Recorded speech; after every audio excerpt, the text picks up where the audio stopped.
আগামী 21 মে লালমনিরহাটের আদিতমারি এবং কালীগঞ্জ উপজেলায় উপজেলা পরিষদ নির্বাচন, দুই উপজেলায় উপজেলা পরিষদ নির্বাচন অনুষ্ঠিত হলেও সবার নজর কিন্তু কালীগঞ্জের দিকে।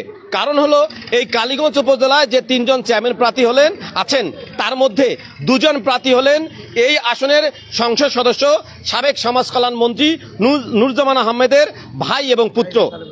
বর্তমান উপজেলা চেয়ারম্যান মাহবুব জামান, যিনি ঘোড়ামার্কা নিয়ে নির্বাচন করছেন, তিনি হলেন এই আসনের সংসদ সদস্য সাবেক সমাজ কল্যাণ মন্ত্রী নুরজামান আহমেদের ছোট ভাই। আর রাকিবুজ্জামান আহমেদ, যিনি আনারস মার্কা নিয়ে নির্বাচন করছেন, তিনি হলেন সাবেক সমাজ কল্যাণ মন্ত্রী নুরজামান আহমেদের পুত্র। এই চাচা ভাতিজার মুখোমুখি অবস্থানে কিন্তু আমরা দেখছি সাধারণ ভোটাররা একটু আতঙ্কে আছে। পাশাপাশি আওয়ামী লীগের যে তৃণমূলের নেতারা আছেন তারাও কিন্তু অনেকটা বিব্রতকর অবস্থায় পড়ে আছেন চাচা ভাতিজার লড়াইয়ে। আমরা আজকে সারাদিন এই কালীগঞ্জের বিভিন্ন এলাকায় ঘুরেছি। সাধারণ যে আওয়ামী লীগের নেতাকর্মীরা আছে তারা বলছেন যে চাচার পক্ষে গেলে ভাতিজা মন খারাপ করে, আর ভাতিজার পক্ষে গেলে চাচা মন খারাপ করে। ফলে এই নির্বাচনে চাচা ভাতিজার মুখোমুখিকে কেন্দ্র করে কিন্তু উত্তেজনা ছড়িয়ে পড়ছে। আমাদের কাছে যে তথ্য, সেই তথ্য বলছে ভোটের দিন এই কালীগঞ্জ উপজেলায় আইনশৃঙ্খলা পরিস্থিতির চরম অবনতি ঘটতে পারে। একটি সূত্র বলছে যে ভোটের দিন যদি আইনশৃঙ্খলা বাহিনী কঠোর অবস্থানে না থাকে তাহলে কিন্তু প্রাণহানির মতো ঘটনাও কিন্তু ঘটতে পারে এই কালীগঞ্জ উপজেলায়। ফলে ভোটার উপস্থিতি নিয়ে কিন্তু একটি সন্দেহ রয়েছে।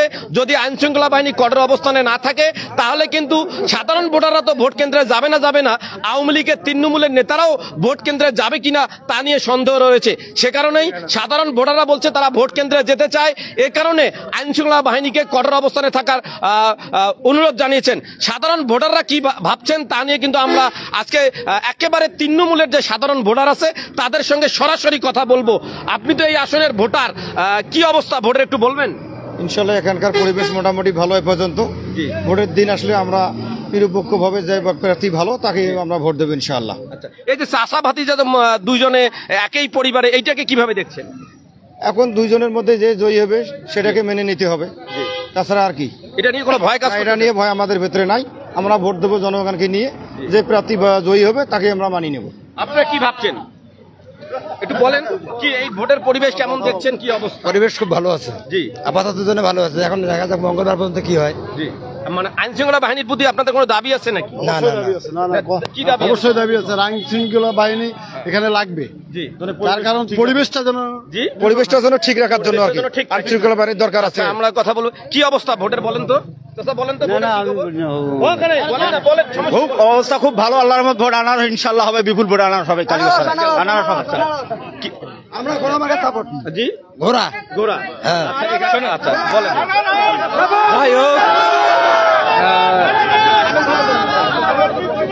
বর্তমান কালীগঞ্জ উপজেলায় যে চাচা ভাতিজার যে লড়াইটা চলছে, এটা সাধারণ মানুষ খুব বিপদের মধ্যে আছে, এটাই বাস্তব কথা। আসলে ভোট কেন্দ্রে কিরকম কি পরিস্থিতি হবে না করে এটা অবশ্যই উপরই, বিশেষ করে ডিসি মহোদয়ের কাছে আমাদের আবেদন থাকবে, আমাদের এই কেন্দ্রগুলো যেন সুষ্ঠু সুন্দরভাবে সাধারণ মানুষ ভোট দিতে পারে, কোনো যেন বিশৃঙ্খলা করতে না পারে। এই ঝুঁকিপূর্ণ সেন্টারগুলোতে অবশ্যই প্রশাসনের কাছে আমাদের জোর দাবি যেন কোনোভাবেই যেন বিশৃঙ্খলা সৃষ্টি না হয়। আর বর্তমান চাচা ভাতিজার লড়াইয়ে এমন পরিস্থিতি হতে পারে যে ওনারা তো ওই অবস্থানে ঠিক থাকবেন, এখানে আমাদের সাধারণ মানুষের মধ্যে মারামারি হয়ে প্রাণহানির মতো ঘটনা ঘটতে পারে, আমরা এই বলে মনে করি। প্রিয় দর্শক, আমরা কিন্তু একেবারে আরেকটু ভেতরে যেতে চাই, একটা সাধারণ ভোটারদের সঙ্গে কথা বলতে চাই। আমরা একটু, আমাদের একটু জায়গা দিবেন। চাচা, ভোটের কি খবর একটু বলবেন? ভোটের কি খবর বলেন তো? ভোটের খবর তো খুব ভালো অবস্থা। চাচা ভাতিজার লড়াই, এখন ওরা দাঁড়াইছে, এখন কাকে ভোট দেবো আমরা? এখানে খুব দ্বন্দ্ব চলছে। চাচা ভাতিজা নিয়ে বেকায়দায় আপনারা পড়ে আছেন। জি, আমরা দেখছি যে সাধারণ ভোটাররা কিন্তু চাচা ভাতিজার লড়াইয়ে কিন্তু একটা বিব্রত অবস্থা। একটু বলেন। আমি বলতেছি এবারে যে আমাদের ভোট হবে কালীগঞ্জ উপজেলায়, সেটি হচ্ছে উৎসব মুখর পরিবেশে। আর মানুষ ভোট দিতে যাবে কারণ আইন শৃঙ্খলা বাহিনী তারা সহায়তা করবে। আর আমি যেটি গ্রামবাসী হিসেবে প্রত্যাশা করি সেটি গ্রামবাসী ভোট দিবে যুব সমাজ তারুণ্যের অহংকার জনাব রাকিবুজ্জামান আহমেদকে আনারস মার্কায়, এবং তার জয় হোক। আচ্ছা ঠিক আছে, আমরা কথা বলবো। চাচা কি অবস্থা ভোটের এই চাষাবাস? ভোট তো আনারস, জি আনারস আনারস। আচ্ছা ঠিক আছে, আমরা এখানে ভেতরে যাব, আরো দুই একজনের সঙ্গে কথা বলবো। এখানে এক চাচাকে জানতে চাবো ভোটের পরিবেশ। চাচা কেউ কি ভোট চাইছে? না না, কাউ ভোট চাই নাই, ভোট চাই নাই, না। মানে চাচা হয়েছে নাই, ভাজনা না হয়েছে নাই? কাউ ভোট চাই নাই বাবা আমার। ভোট দিয়ে কি যাইবে? না ভোট দিয়ে যাবো না। কেন এই চাষাবাসের লড়াইয়ে যাবেন? চাষা বাসের লড়াই ভোটে নাই, আর ভোট দিয়ে যাই কি? আমার নাই গেইতে ভোট দেওয়া শেষ। হ্যাঁ, এখন ভোট আমার নাই গেইতে যখন ভোট দেওয়া শেষ, ভোট দিবে এবারও মনে হয় যাইবে না মানুষ। ঠিক আছে, আমরা এইভাবে একেবারে আমরা একে তৃণমূলের যে সাধারণ মানুষ আছে তাদের সঙ্গে কথা বলতে চাচ্ছি। কি অবস্থা ভাই ভোটের? ভাই ভোটের কি অবস্থা? অবস্থা তো ভালোই। ভোট চাইছে কেউ? না, ভোট কেউ চায় না। এতগুলো কেন্দ্রে তারপরে ভোট চায় না? কাজ চাই ভোটার সাধারণদের ভোটারদের অভিযোগ কেউ ভোট চায় না। কি অবস্থা ভোটের একটু বলেন? ভোটের কি অবস্থা বলেন তো একটু।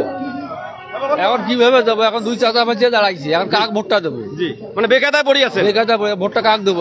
এখন চাচাকে দেবো না ভাতিজাকে দেবো? কোন পাশে যাবো আমরা? প্রিয় দর্শক, আপনাদেরকে আবারও জানিয়ে রাখি যে লালমনিরহাটের কালীগঞ্জ উপজেলায় কিন্তু চেয়ারম্যান পদে 3 জন প্রার্থী হলে কিন্তু মূল প্রার্থী হলেন সমাজ কল্যাণ মন্ত্রী সাবেক সমাজ কল্যাণ মন্ত্রী নুরুজ্জামান আহমেদের ভাই এবং পুত্র। এই একই পরিবারের 2 জন প্রার্থী হয় কিন্তু সাধারণ ভোটাররা কিন্তু একেবারে যেমন বিব্রতকর অবস্থায়, তেমনি কিন্তু তাদের মাঝে আতঙ্ক দেখা দিয়েছে। কারণ ভোটের দিন কিন্তু এই 2 প্রার্থীর কারণে কিন্তু আইনশৃঙ্খলা পরিস্থিতি চরম অবনতি ঘটতে পারে যদি সেদিন আইনশৃঙ্খলা বাহিনী কঠোর অবস্থায় না থাকে। আমরা আরো একটু ভেতরে যাব এবং আমরা জানার চেষ্টা করবো। দাদা কি অবস্থা ভোটের? ভোট ভালো অবস্থা। ভোট খাও চাইছে? চাইছে আনারস। আমরা একটু ভেতরে যাব, আমরা সাধারণ মানুষের সঙ্গে কথা বলার চেষ্টা করব, আমরা জানার চেষ্টা করব যে ভোটের কি অবস্থা একটু বলবেন? আলহামদুলিল্লাহ খুব ভালো। আচ্ছা, কোন প্রার্থী ভোট চায় না, প্রার্থী তো চায় না, কর্মীরা চায়। এই যে চাষাবাসীতে যে প্রার্থী হয়েছে এটা নিয়ে কি? আলহামদুলিল্লাহ ভালো, দুজনেই ভালো। দুজনেই ভালো। আমরা বলছি আমরা একেবারে সাধারণ ভোটারদের সঙ্গে আমরা একটু কথা বলবো, আমরা জানার চেষ্টা করব। চাচা ভোটের কি খবর? ভোটের খবর তো ভালোই। তা ভোট চাইছে? ভোট তো সবাই চায়, জি। এখন জনগণ যাক দিবে তাই তো হইবে। এই চাষাবাসীদের যে লড়াই, এখন চাষা বাস্তের মধ্যে আল্লাহ যেটা রেখেছি সেটাই হইবে, সেটাই হবে। এটাই হবে। প্রিয় দর্শক, আমরা কিন্তু একে তৃণমূলের লোকজনের সঙ্গে সরাসরি কথা বলছি। ভোটের কি খবর চাচা? ভোটের খবর তো ভালো। ভোট কাউ চাইছে? চাইছি তো। এই যে চাষাবাসীদের কি অবস্থা? ভালো, চলবে আনারস। জি, হ্যাঁ আনারস। আচ্ছা ঠিক আছে। আচ্ছা, কি অবস্থা চাচা ভোটের? আনারস মার্কা। আমরা কিন্তু একেবারে সাধারণ ভোটারদের সঙ্গে কথা বলছি। প্রিয় দর্শক, আপনাদেরকে জানিয়ে রাখি যে লালমনিরহাটের কালীগঞ্জ উপজেলায় আগামী 21 মে উপজেলা পরিষদ নির্বাচন। এই নির্বাচনে বিভিন্ন চেয়ারম্যান পদে 3 জন প্রার্থী হলে কিন্তু মূল প্রতিদ্বন্দ্বী হচ্ছে 2 জন প্রার্থীর মধ্যে। এই 2 জন হলো এই আসনের সংসদ সদস্য সাবেক সমাজ কল্যাণ মন্ত্রী নুরুজ্জামান আহমেদের ভাই, বর্তমান উপজেলা পরিষদ চেয়ারম্যান মাহবুব জামান, যিনি ঘোড়া মার্কা নিয়ে নির্বাচন করছেন। অপর প্রার্থী হলেন সাবেক মন্ত্রীপুত্র রাকিবুজ্জামান আহমেদ, যিনি আনারস মার্কা নিয়ে নির্বাচন করছেন। এই চাষাবাদীদের লড়াইয়ে কিন্তু বেশ মুখোমুখি অবস্থানে রয়েছেন একেবারে আওয়ামী লীগের তৃণমূলের নেতারাও। কিন্তু সাধারণ ভোটারদের মাঝে কিন্তু এক ধরনের আমরা আতঙ্ক দেখতে পেয়েছি ভোটের দিন ভোট কেন্দ্রে উপস্থিতি নিয়ে। তারা বলছে যে সেদিন যদি আইনশৃঙ্খলা বাহিনী কঠোর অবস্থানে না থাকে তাহলে কিন্তু আইনশৃঙ্খলার চরম অবনতি হতে পারে। আমাদের কাছে যে তথ্য রয়েছে সেই তথ্য বলছে যে যদি আইনশৃঙ্খলা বাহিনী কঠোর অবস্থানে না থাকে তাহলে ভোটের দিন কিন্তু রক্তপাতের মতো ঘটনাও ঘটতে পারে। এর ফলে কিন্তু সাধারণ ভোটাররা যেমন এখন পর্যন্ত ভোট কেন্দ্রে যাওয়ার সিদ্ধান্তহীনতায় ভুগছে, তেমনি কিন্তু আওয়ামী লীগের যে তৃণমূলের যে নেতারা আছে তারাও কিন্তু চাষাবাদীদের লড়াইয়ের কারণে কিন্তু বিব্রতকর অবস্থায় পড়ছে। সে কারণে আওয়ামী লীগের তৃণমূলের নেতা এবং সাধারণ যে ভোটাররা আছে তারা দাবি তুলেছেন যে ভোটের দিন যেন আইনশৃঙ্খলা বাহিনী কঠোর অবস্থানে থাকে, ভোটাররা যেন নিরাপদে ভোট কেন্দ্রে যেতে পারে এবং তাদের ভোট দিয়ে যেন তারা নিরাপদে বাড়িতে ফিরতে পারে এবং ভোট প্রদান থেকে শুরু করে ভোট গণনা পর্যন্ত যেন কেন্দ্রের আইনশৃঙ্খলা পরিস্থিতি সুন্দর থাকে, এমনটি দাবি জানিয়েছেন এই কালীগঞ্জ উপজেলার সাধারণ ভোটাররা। আসাদুজ্জামান সাজু, এল নিউজ অনলাইন, লালমনিরহাট।